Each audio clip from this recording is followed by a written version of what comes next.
Halo, Assalamualaikum warahmatullahi wabarakatuh. Kita masuk ke video ke-8, apresiasi prosa fiksi.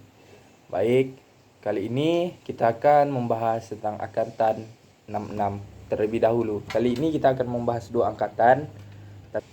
Kita akan memulai pada angkatan 66 dulu, setelah itu kita ke angkatan 88. Baik, pertama kita akan membahas angkatan 66. Angkatan 66 mengindikasikan keterlibatan kesusastraan dalam denyut hidup bangsa. Tidak hanya sebatas lingkup kebudayaan, tetapi juga mencakup situasi politik, sosial, dan ekonomi menjelang kejatuhan pemerintahan Soekarno. Karya-karya mereka merefleksikan keadaan masyarakat Indonesia selama dasawarsa yang syarat prahara.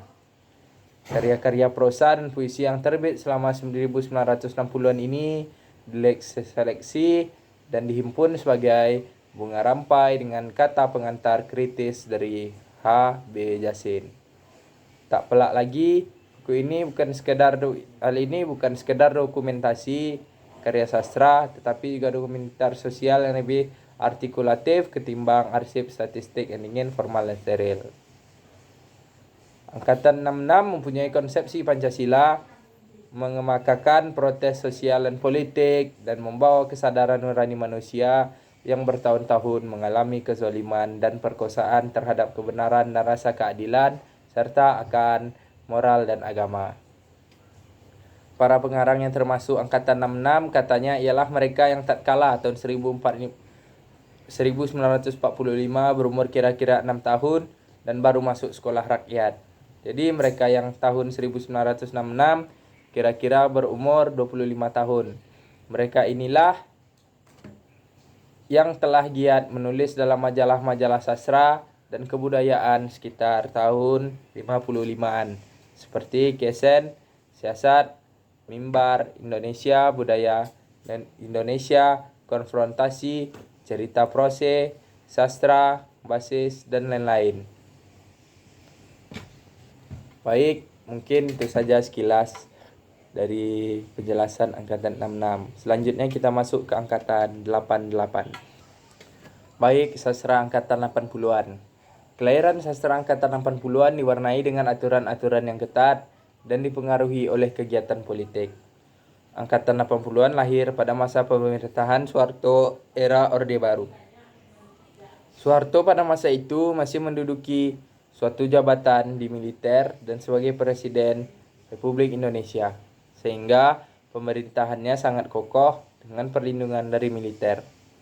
Era Orde Baru mempunyai ciri yaitu semua keputusan berporos pada presiden dan hak bersuara sangat dibatasi.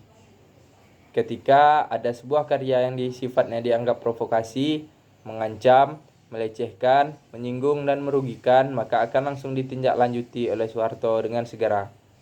Contohnya, adalah majalah Jajah yang terkenal waktu itu berhenti terbit. Padahal majalah tersebut membuat masalah-masalah budaya bangsa dan kesenian Indonesia. Sebab-sebab di atas tersebut menjadi dasar tentang tema yang diibaratkan. Sebab-sebab di atas tersebut menjadi dasar tentang gema yang dititik beratkan pada angkatan 80-an ini, yaitu tentang roman percintaan dan kisah kehidupan pada masa itu yang sifatnya tidak dianggap provokasi, mengancam, melecehkan, dan menyinggung, merugikan. Tema roman percintaan dan kisah kehidupan ini pun didasari oleh kemajuan ekonomi dan hidup yang indah bagi masyarakat, karena pada masa itu perekonomian di Indonesia sangat makmur sebelum krisis moneter pertengahan tahun 1997. Kelahiran angkatan 80-an ini menobrak keberadaan yang dilahirkan dari konsep individual yang mengacu pada satu wawasan kelompok setelah melewati ujian bertahun-tahun.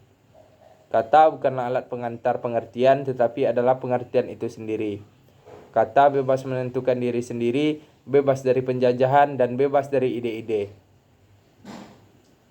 Periode 80-an merupakan periode sastra yang dinamik yang bergerak bersama masyarakat Indonesia untuk menuju kehidupan yang baru dengan wawasan konstitusional. Baik, langsung saja kita langsung analisa dua karya sastra dari angkatan 80 70-an dan 80-an. Baik, saya akan menganalisa karya angkatan 66 yaitu pada cerita Robohnya Surau Kami karya A.A. Nafis. Cerita ini berakhir dengan kejadian yang tak terduga.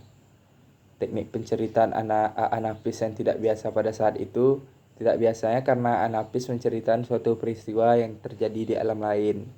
Bahkan di sana terjadi dialog antara tokoh manusia dan Maha Pencipta. Cerita ini adalah cerita yang menarik dan baik. Hal ini dapat dilihat dari unsur-unsur intrinsik dan kesesuaiannya sebagai bahan pembelajaran.